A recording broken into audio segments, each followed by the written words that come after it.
आम आदमी पार्टी के वरिष्ठ नेता एवं पूर्व दिल्ली के उप मुख्यमंत्री मनीष सिसोदिया 17 महीने के बाद जेल से बाहर आने के बाद पार्टी मुख्यालय में कार्यकर्ताओं को संबोधन करते हुए उन्होंने कहा कि तानाशाही के खिलाफ ये लड़ाई केवल आम आदमी पार्टी की लड़ाई नहीं है, ये हर एक आम भारतीय की लड़ाई है। आगे उन्होंने व्यापारियों, ईडी, सीबीआई को लेकर क्या कहा, वीडियो आपकी स्क्रीन पर।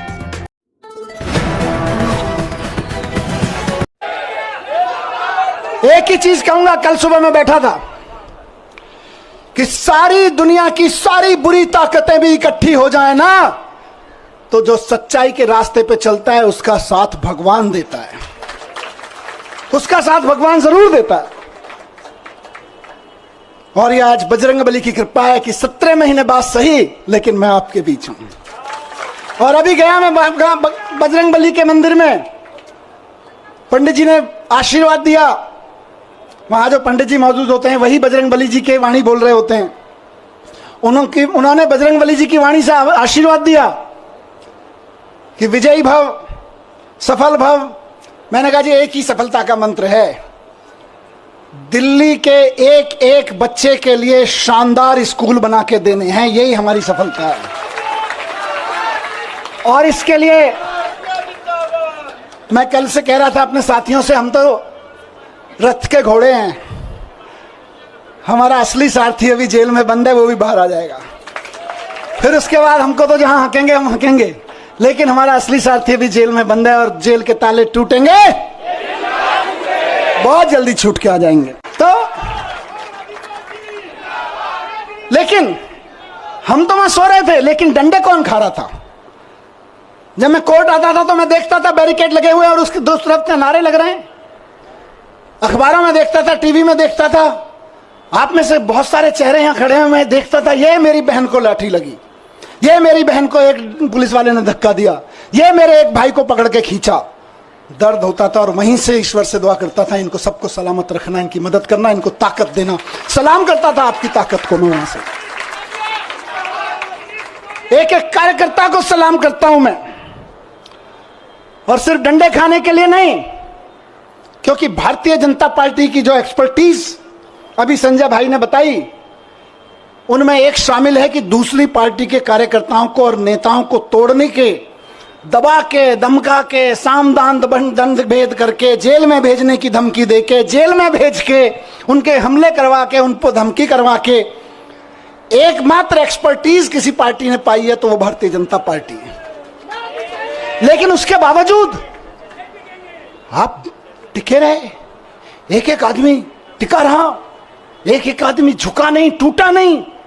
एक एमएलए कैसे सारे खड़े हैं, मैं जानता हूं किस किस के ऊपर क्या क्या दबाव नहीं था और क्या क्या नहीं होगा और क्या क्या धमकियां नहीं आ रही थी, लेकिन उसके बावजूद बेबाकी से खड़े रहे, सीना तान के खड़े रहे। उस सीने, तने हुए सीने को मैं सलाम करता हूं आप लोगों को, आप डटे रहे। और आज देखिए मजे की बात, अब तो दुश्मन भी इस बात को मानने लगा है कि यार इन आम आदमी पार्टी वालों में कुछ तो मिट्टी है, जो 17 महीने 6 महीने जेल में रह जाते हैं इनके नेता, उसके बावजूद ना झुकते हैं ना टूटते हैं, किसी मिट्टी के तो बने हैं। ये उस मिट्टी के बने हैं, मैं बताता हूं, ये उस मिट्टी के बने हैं भारतीय जनता पार्टी वालों, जिस मिट्टी पर भगत सिंह का पसीना की बूंदें गिरी हुई हैं, जिस मिट्टी पे गांधी ने गोली खाई थी, जिस मिट्टी पे भगत सिंह के पसीने की बूंदें गिरी हुई हैं, जिस मिट्टी पे खड़े होके बाबा साहब ने तुम्हारी जैसे लोगों की ताकतों के, उस वक्त की ताकतों के जुल्म झेले थे, उस मिट्टी से ये बने हुए हैं। इनको तुम्हारी तोता मैना क्या तोड़ पाएंगे, ये तुम्हारे सीबीआई और ईडी क्या तोड़ पाएंगे, इनको नहीं टूटे लोग। और मैं जेल में बैठा बैठा दुआएं करता रहा और सलाम करता रहा अपने एक एक साथी को कि यह है अरविंद केजरीवाल की मुट्ठी, यह है अरविंद केजरीवाल की फैमिली, यह है अरविंद केजरीवाल का कुनबा, जिसकी एक उंगली को भी हिम्मत से हिला नहीं पा रहे हो तुम लोग। वाह, फक्र था मुझे सब पे।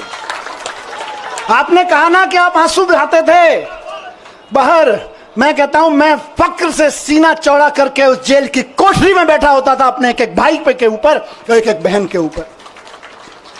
यह मेरी ताकत थी। जेल के अंधेरे, मैं कहूंगा कि जेल के अंधेरे में यह ताकत तो होती है कि वो तोड़ तो सकती है, लेकिन जिसके बाहर इतना प्यार, इतनी ताकत, इतना सम्मान।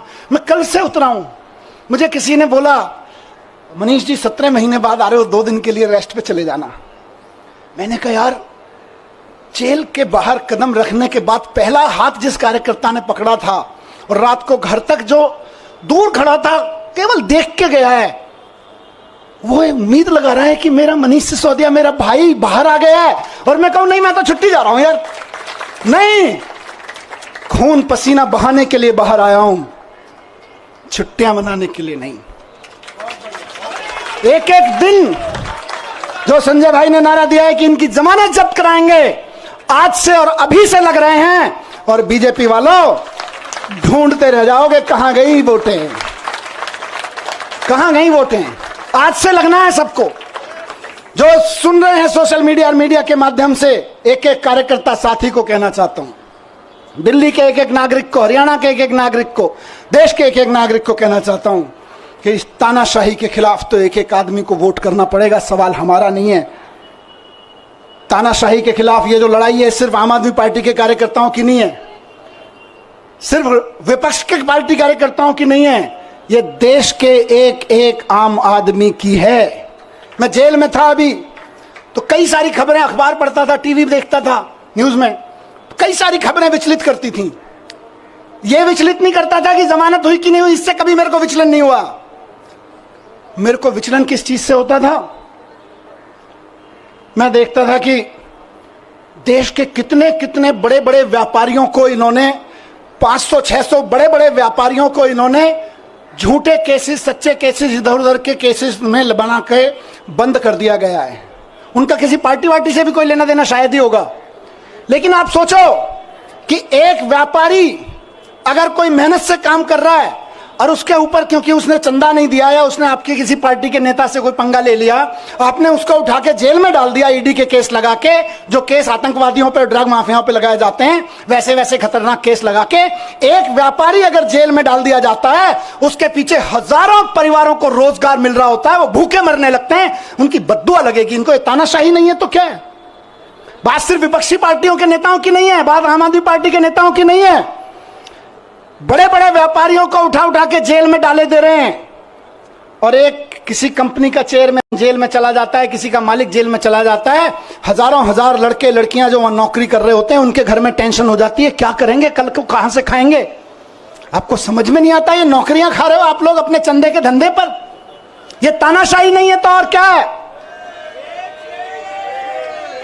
कोई गलत करे तो सजा दो, लेकिन चंदे के धंधे में ईडी का नोटिस भिजवाओ, अपनी एजेंसियों के कानूनी कागज भिजवाओ और उसके बाद उसको अंदर कर दो। ये धंधा तो तानाशाही ही कहा जाएगा भाई। ये भ्रष्टाचार के खिलाफ लड़ाई नहीं है, ये तो तानाशाही है। Thanks for watching this video. ऐसे ही और वीडियो के लिए हमारे फेसबुक पेज को फॉलो करें, लाइक करें और यूट्यूब चैनल को सब्सक्राइब करें। साथ ही साथ बेल आइकन को जरूर प्रेस कर लें ताकि आने वाली हर वीडियो का नोटिफिकेशन आपको मिलता रहे।